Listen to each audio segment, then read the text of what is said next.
Bismillah ar-Rahman ar-Rahim. Assalamu alaikum wa rahmatullah. Good morning, ladies and gentlemen.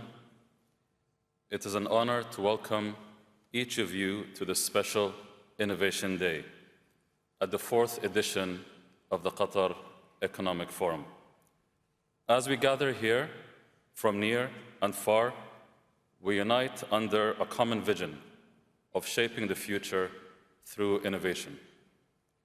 Here at the Qatar Research, Development and Innovation, QRDI, we are tasked with a noble mandate to harness global technological advancements and foster homegrown innovation to enhance the resilience and economic prosperity of Qatar.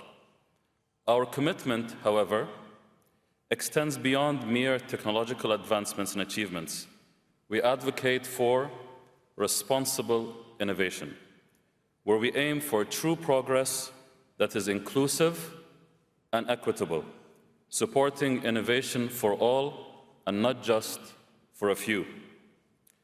Throughout history, technological innovations have sculpted the landscape of our society. These innovations have propelled us forward, dramatically transforming our way of life globally. From medical breakthroughs that have extended life expectancies worldwide to advancements in information and technology that have bridged cultures, provided new opportunities for learning, and enhanced global business. The positive impacts of innovation are undeniable. Yet, this rapid evolution of technology presents its own challenges. While we all enjoy living in a world that is affirmatively better than the world of our ancestors, thanks to technological innovation, many of these same innovations have resulted in some negative consequences as well.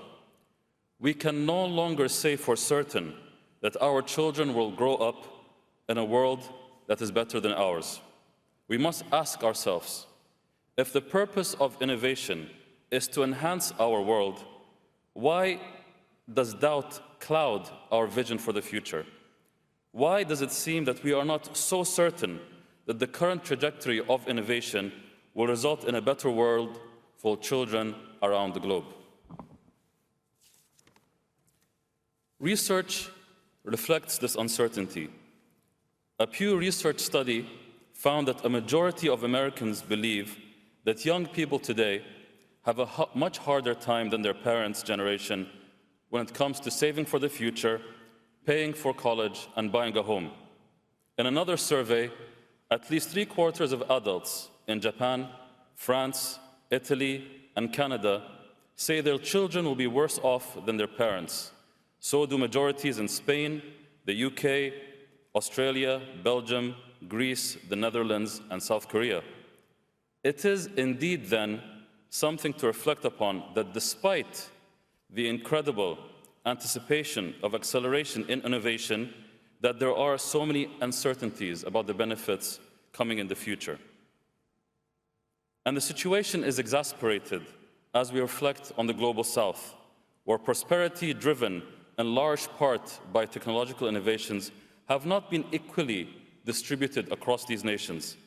This is demonstrated by data from the IMF that shows that the GDP per capita for many countries in Africa, Latin America, and the Middle East, as a share of the GDP per capita average of the G7 countries, has actually shrunk during the last 40 years, when we had this major innovation cycle. So as we look forward to a future where new technologies will be introduced at a pace unparalleled in human history, these disparities are a clarion call for a change of thinking, a call towards more responsible stewardship of innovation. With this challenge in mind, I invite you all today, in this Innovation Day, as you sit in the panels and the breakthrough sessions, as you have your discussions, your one-to-one discussions, as you network, to ponder the following questions with me.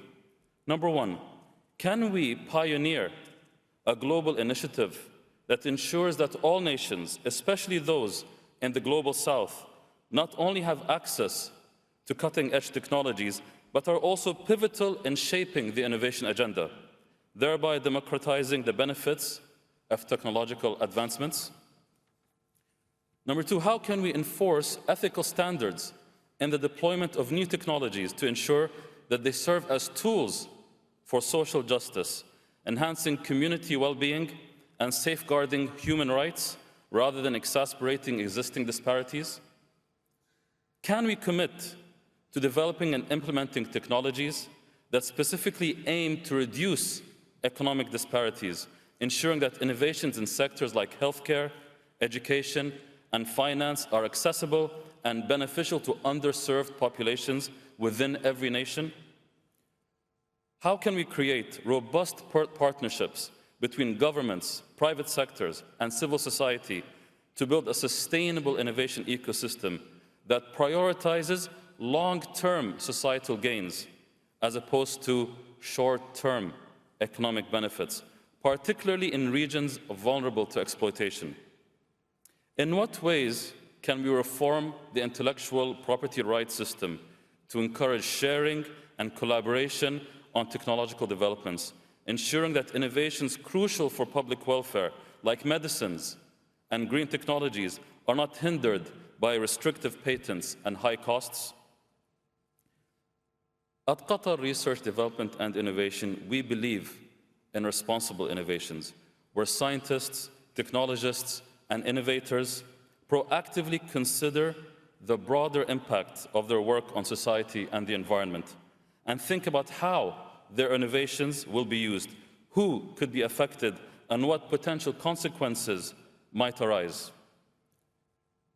The Prime Minister, His Excellency, in his opening address, cited the third Qatar National Development Strategy, which anchors the next few years on unleashing the potential of a human capital-driven economy that leverages R&D, technology, innovation, AI, with targets, aggressive targets that include doubling the gross R&D expenditure as a percentage of GDP to 1.6%, ensuring that the majority of this R&D is driven by an innovative private sector, and for Qatar to rank in the top 30 in the Global Innovation Index.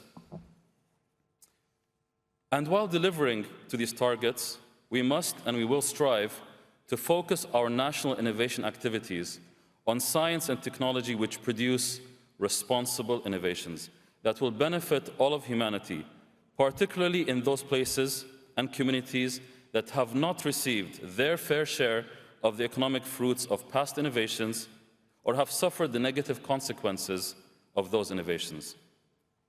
As we embark on our journey, we invite like-minded partners, government agencies, businesses, and entrepreneurs to join us. Let us work together to ensure the continuity of a trend that has been ongoing since the beginning of the Industrial Revolution, to strive to lead the world in a better shape than when we found it. Let's ensure that our children and grandchildren don't look back at us as the ancestors who spoiled their world by blindly investing precious time and resources in building technologies and innovation which unintentionally endangered our species and our Earth. Let's learn from our past and focus on efforts on building innovations that will make our future world safer, greener, healthier, and more equitable for all of us. Please enjoy the rest of the sessions today and keep responsible innovation in mind as you engage in your various panels and sessions. Thank you very much.